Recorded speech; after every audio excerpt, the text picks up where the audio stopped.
வணக்கம். நான் ஸ்ரீரங்கம் ரவி உங்களோட பேசிகிட்ருக்கேன். இது மே மாத பலன் நிகழ்ச்சி.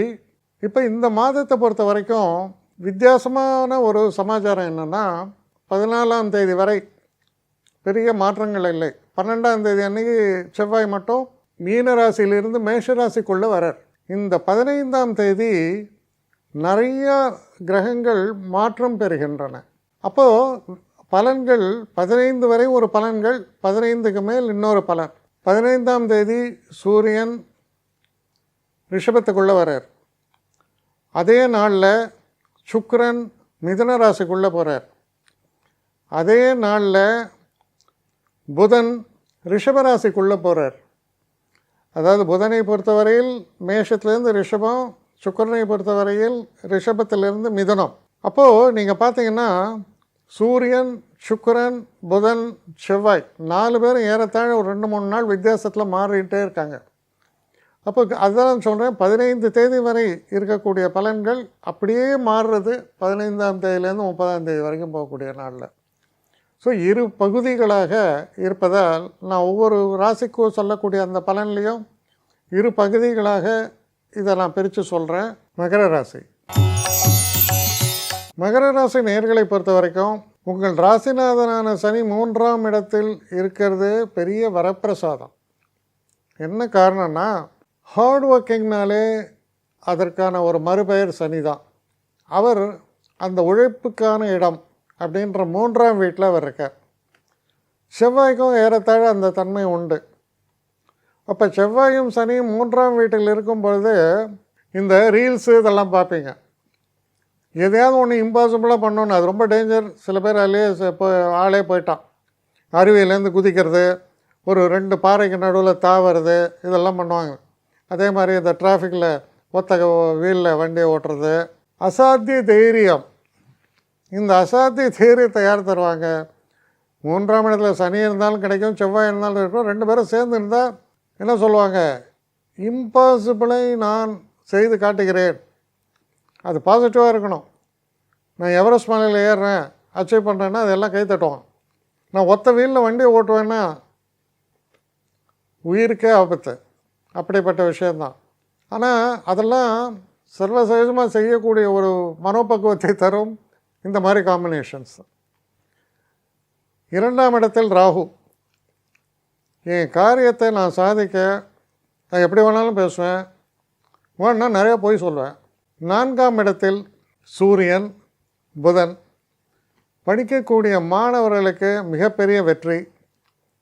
ஆராய்ச்சி, எதையுமே ஆராய்ந்து பார்க்கக்கூடிய ஒரு விசேஷத்தன்மை புலப்படுகிறது. நல்ல ஒரு கற்பனா சக்தி சிறப்பாக வெளிப்படும்.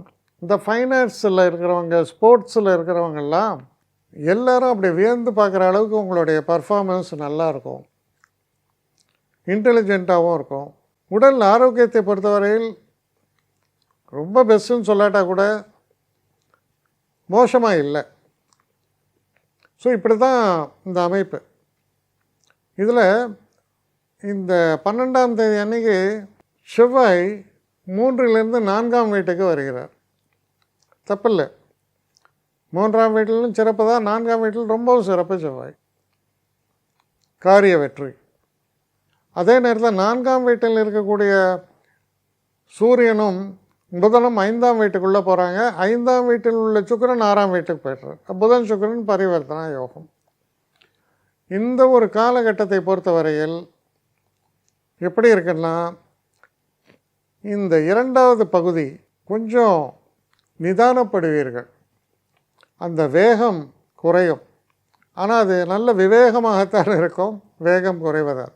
அதோடு மட்டும் இல்லாமல் இந்த ஒரு பகுதியில் இந்த ஃபைனான்ஸ் சம்மந்தமாக இருக்கிறவங்க, அது கேம்ஸாக இருக்கலாம், ஆயக்கலைகள் 64, நல்ல ஆர்டிஸ்ட்டு, நல்லா பாடுவான், நல்லா ஆடுவான், இல்லை நல்ல ஃபோட்டோகிராஃபி நல்லா எடுப்பான், இந்த மாதிரி பல விஷயங்கள் எல்லாமே கலை அம்சம் தானே.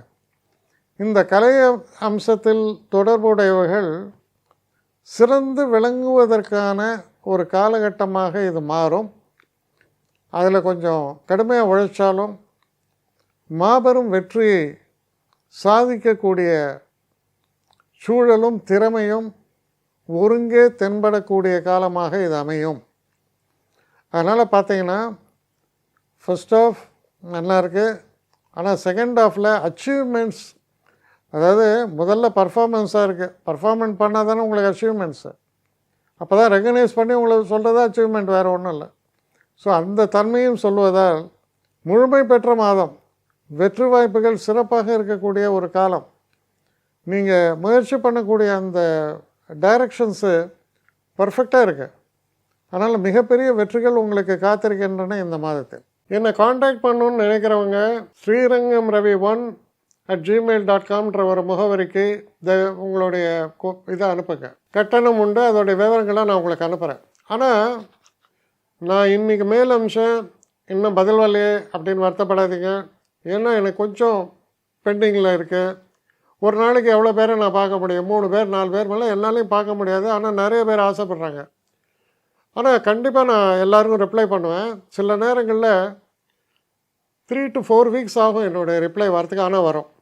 ஏன்னா நான் எல்லோரும் ஒரே நேரத்தில் ஒரு நாளைக்கு 10 பேர் பார்க்கணுன்னா முடியாது. ஸோ அதை கன்சிடர் பண்ணுங்கள். நான் நிச்சயமாக ரெஸ்பாண்ட் பண்ணுவேன். இதில் இந்த கல்யாண பொருத்தங்கள் போன்ற விஷயங்களை ஓரளவுக்கு அவசரமாக பார்க்கணுன்னு நினச்சா அதுக்கு ஓரளவுக்கு ப்ரையாரிட்டியும் தரேன். அதனால் கொஞ்சம் பொறுமை காக்க வேண்டும். கொஞ்சம் டிலே ஆகிறதுக்காக என்னை மன்னிக்கணும். ஆனால் ஐ மீன் ஹெல்ப்லெஸ் சுச்சுவேஷன். அதனால தான் நிச்சயமாக ஐ வில் ரிப்ளை யூ.